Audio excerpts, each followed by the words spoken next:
Hi guys, this is C Ruchika Sabu and हम देख रहे हैं C intermediate law subject suggested answers for May 2024। Question number 2A। Honestly अगर ये क्वेश्चन आपको एग्जाम में आ जाता है तो खुश हो जाइए कि आपकी कितनी अच्छी किस्मत है, because this is one such direct question. अगर आपने केस स्टडीज में आपको प्रॉब्लम होता है और आपको लगता है कि आप उसे अप्रोच नहीं कर पाते, तो ऐसे क्वेश्चंस आपको सबसे पहले आंसर करना चाहिए in the real examination, because it's a very easy question. एकदम डायरेक्ट क्वेश्चन है, क्या प्रोविजन है, क्या रूल है, उसके बारे में सीधा सीधा पूछा है।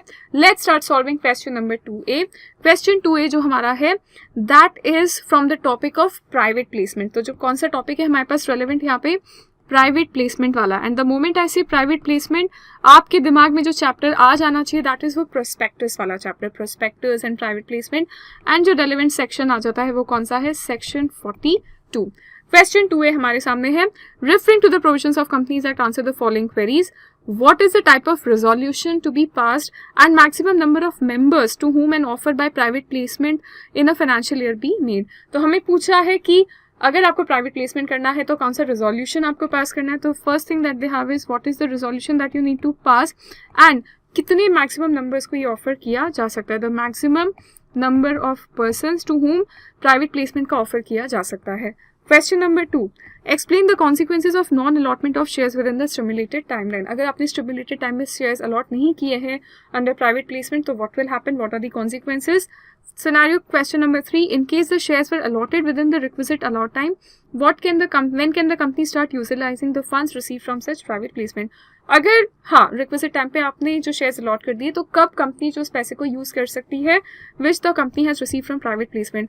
नाउ देखो गाइस, इन सब क्वेश्चंस के लिए द सिंपल अप्रोच इज कि आपको वो सेक्शन बाय हार्ट याद होना चाहिए, not just for direct questions but even for the case studies question.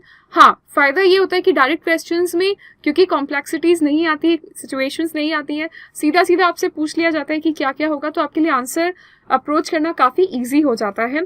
So the simple answer of this question is as per the provisions of section 42 subsection 2, an offer to be made only to a select group of persons. A private placement shall be made only to a select group of persons, not more than 200 in a financial year, who have been identified by the board after passing a special resolution.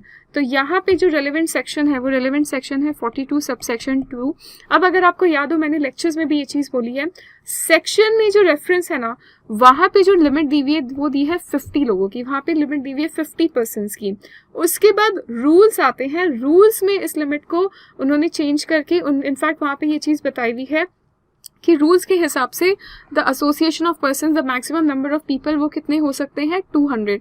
So that is the reason, भले ही section में जो limit दी हुई है वो 50 दी है, हमारे लिए जो रेलिवेंट लिमिट हो जाती है वो कौन सी हो जाती है, it will B 200।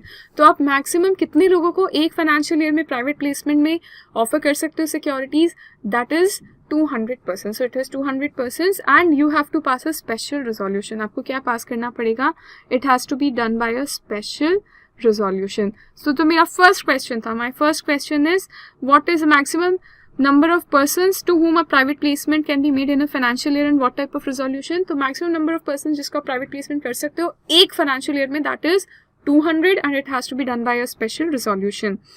As per the provisions of section 42 subsection 6, तो अभी हमारे पास relevant section कौन सा हो गया, बड़ा सेक्शन है 42, उसका सबसेक्शन 6। अगर आप नॉन अलॉटमेंट करते, if you don't allot the shares within the stipulated time, if you do not allot the shares within the stipulated time, then what will happen, if the company fails to make the allotment within 60 days, 60 days में अगर आप नहीं करते allotment, then repayment of the application money to the subscriber shall be made within 50 days from the expiry of the 60 days. So what you need to do is 60 days में you have to do the allotment. अगर आप 60 days में नहीं करते हो तो जब 60 days खत्म हो रहे हैं वहाँ से 15 days के अंदर अंदर आपको क्या करना पड़ेगा, you will have to repay. You will have to repay the money to the subscribers from the within 50 days from the expiry of the 60 days. If the company further fails to repay, suppose ये पैसा भी वो repay नहीं कर पा रही है, then it shall be liable to repay that interest with interest at the rate of 12% from the expiry of the 60th day. तो यहाँ से आपको 15 डेज में रिफंड करना है।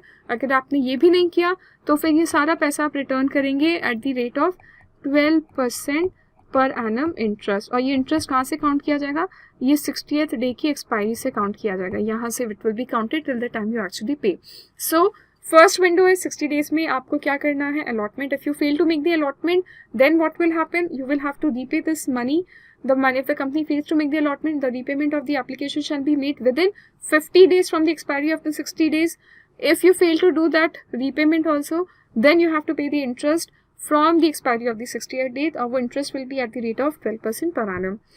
Further, as per subsection 4 section 42, अब हमारे लिए relevant section कौन सा हो गया है? अब relevant section आ गया 42 subsection 4. 42 subsection 4 के लिए हमें यहाँ लिखा हुआ है, company shall utilize the monies raised through private placement when allotment is done and return is filed with the registrar. Thus, if shares are allotted within the requisite time, the company can start using the funds received by it from such private placement. तो अगर आपने shares का allotment कर दिया है within that time period and आपने registrar के साथ return of allotment भी file कर दिया है, then what you can do is then you can start utilizing the funds. So if you have done these things, उसके बाद आप जो private placement से पैसा आया है तब आप use कर सकते हो. So the third case is कि when can the company start utilizing the funds? If the shares are allotted within the time the return of allotment has been filed with the registrar, then you are free to use the funds received from the private placement. So that was one simple direct question from section 42 private placement से related. एकदम बैठा का बैठा easy सा direct questions, no other case studies involved. Simple questions है, इसका answer 100% correct सबका आना चाहिए.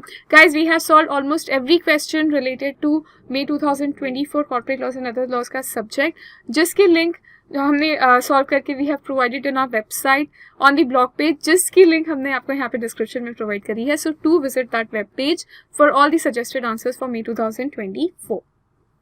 एंड गाइज, इस वीडियो को लाइक भी ज़रूर कीजिएगा, अपने फ्रेंड्स के साथ शेयर भी कीजिएगा, and do share us a nice feedback of yours कि किस तरीके से आपको सजेस्टेड आंसर्स अच्छे लग रहे हैं. Bye guys.